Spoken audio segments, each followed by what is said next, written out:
Mesh intercom on. Good, sure. I think we can go to the pit lane now.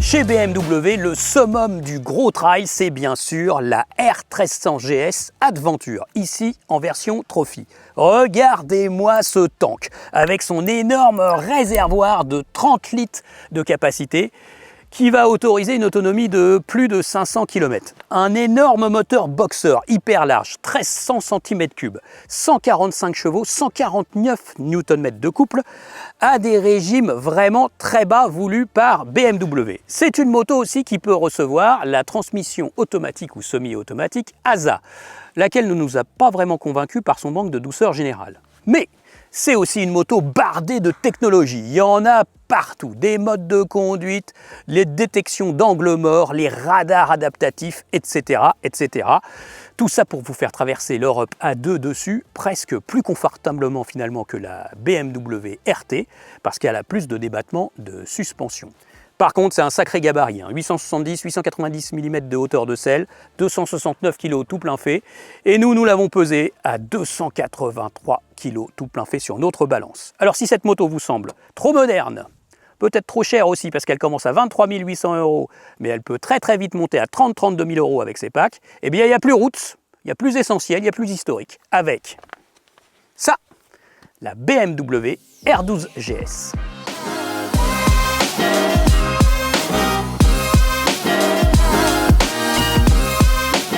Ça, en fait, c'est la réinterprétation moderne, actuelle, de l'historique BMW R80 GS.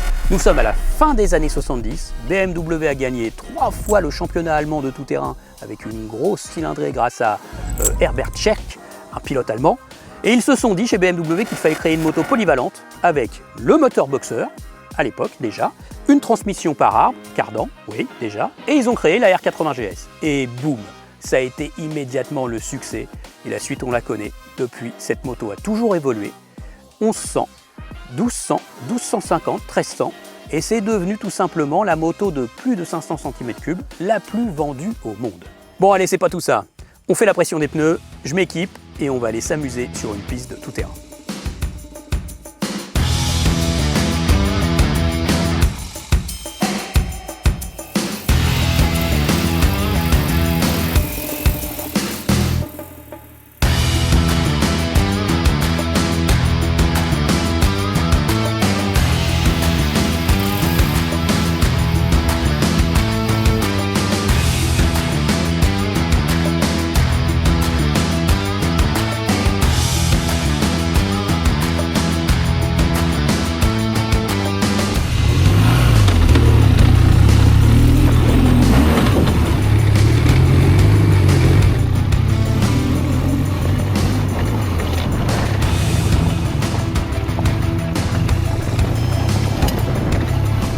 Alors pour cet essai, nous tenons à remercier chaleureusement le domaine de Forest Hill, à ne pas confondre avec une célèbre piscine parisienne.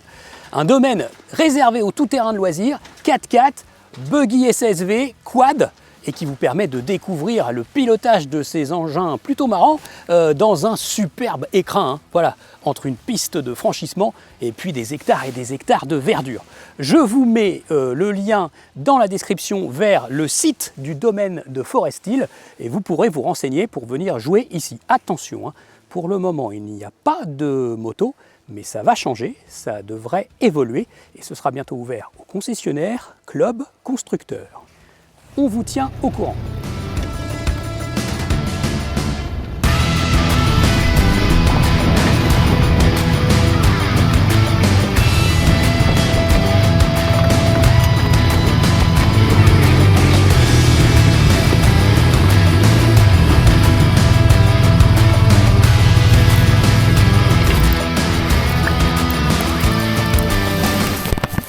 Et merde!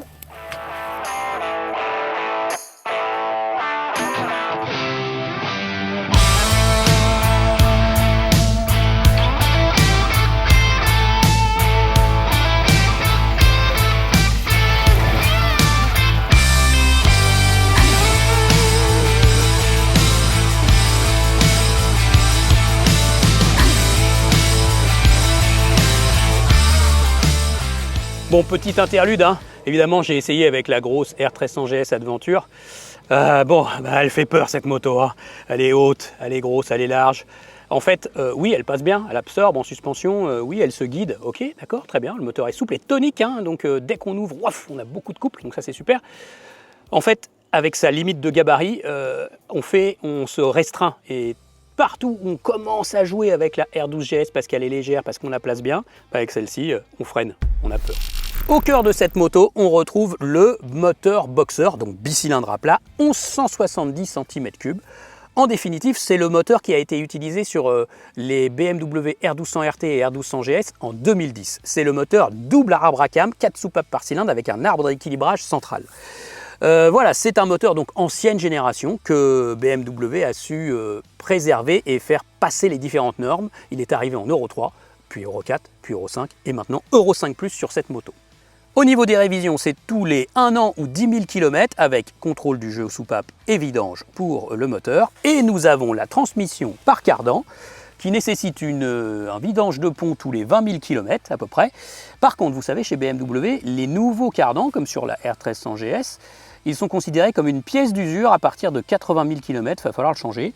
Ça n'est pas conseillé spécialement sur la R12 GS d'ancienne génération. Comme quoi, on fait aussi de très très bonnes soupes dans les vieux pots. Au niveau de l'architecture générale, châssis très simple, treillis tubulaire en acier comme on en a l'habitude chez BMW. Et puis on retrouve à l'avant une grosse fourche, 45 mm, des battements de 210 mm.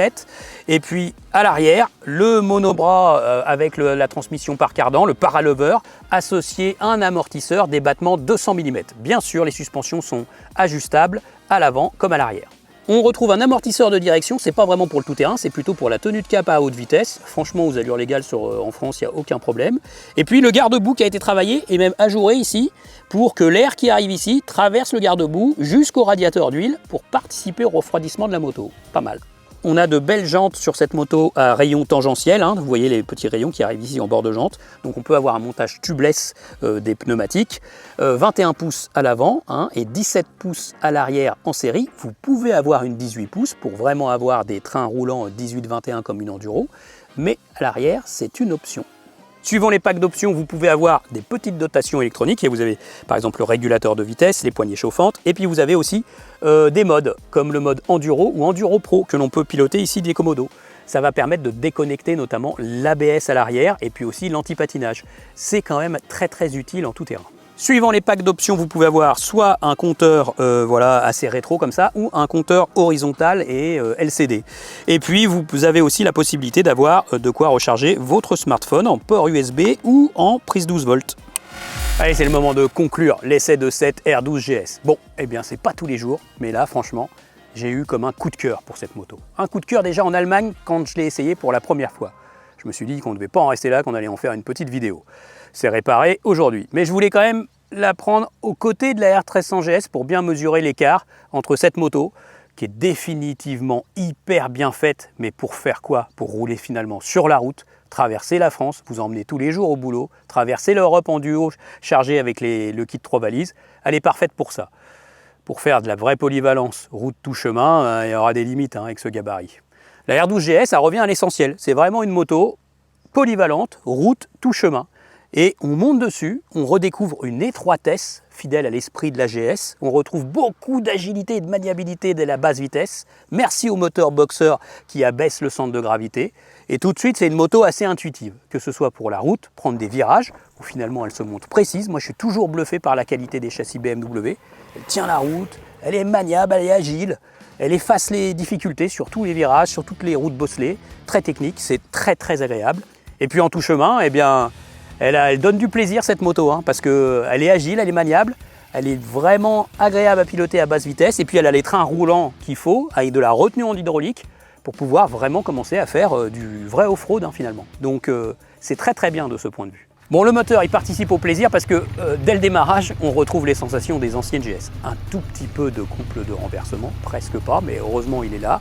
Un bruit de cardan. Ah voilà, quand même, c'est quand même le plaisir du moteur Boxer un peu à l'ancienne. Alors c'est vrai qu'avec toutes ces normes, Euro 4, Euro 5, Euro 5+, il a souffert ce moteur, il devient quand même étouffé, c'est sûr. Alors d'accord, il y a de la modernité avec les modes moteur, un peu d'électronique, le shifter. Et c'est vrai que le shifter, il fonctionne plutôt bien avec cette transmission par cardan, même si c'est vrai que parfois, on sent qu'on le force un peu et on se dit peut-être que ça ne va pas forcément faire du bien à cette transmission. Hein. Voilà. Hein. Mais en tout cas, l'adaptation shifter sur cette mécanique, c'est plutôt pas mal fait. Performance 109 chevaux, 115 Nm à des régimes bas, franchement ça va très très bien. Hein. À 130, vous êtes à 4000 tours, il y a encore pas mal de reprises, mais c'est vrai que on est loin du coffre et de la vitalité de la première 90, hein, voilà, avec son bloc qui tirait court avec une transmission courte. Et elle avait une belle sonorité, elle envoyait, elle avait des grosses reprises musclées, mais bon, voilà, hein, c'était il y a presque 3 normes en arrière. Hein. Un bon point, c'est la consommation, puisqu'elle est annoncée à 5 litres 1. Je suis même descendu à 4 litres 6 en roulant très très cool, et on peut monter jusqu'à 5 litres 6 en tartinant. Mais bref, pour une 1200, c'est toujours une faible consommation. Alors ce que je regrette aussi, c'est un manque parfois d'équipement de série. Hein. On n'a pas de béquille centrale de série. Regardez l'arrière de cette moto. La selle est très belle, ça participe au design. Mais du coup, l'accueil du passager, pas facile. Hein. Et puis il n'y a pas de poignée de maintien du coup et pas de porte-bagages. Alors que si on veut voyager, un petit porte-bagages pour mettre un sac, ça aurait été l'essentiel. Ça aurait été quand même assez utile sur ce type de moto et en série. Alors ce moteur qui est un tout petit peu étouffé, on pourrait l'excuser avec un prix de vente finalement très accessible. Mais voilà, elle commence à 17 650 €, c'est pas hyper bon marché, mais surtout c'est dans sa livrée la plus simple. Une fois que vous mettez les packs d'accessoires, une finition de coloris, on dépasse les 20-22 000 €.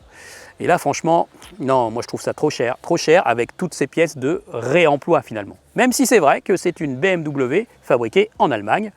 Encore une, hein, il en faut, hein, parce que pour le prestige de BMW, il faut toujours des motos fabriquées en Allemagne. Alors, donnez-moi votre avis sur cette moto ou même sur l'autre derrière, hein, bien sûr. Hein. Est-ce qu'elle est trop chère finalement? Est-ce qu'elle est à son juste prix? Est-ce que vous trouvez que c'est une bonne idée de la part de BMW de réinventer la GS Essentielle? Allez, dites-moi tout. À bientôt sur la chaîne YouTube Motor Live. Vous vous abonnez, vous activez la petite clochette. Ciao!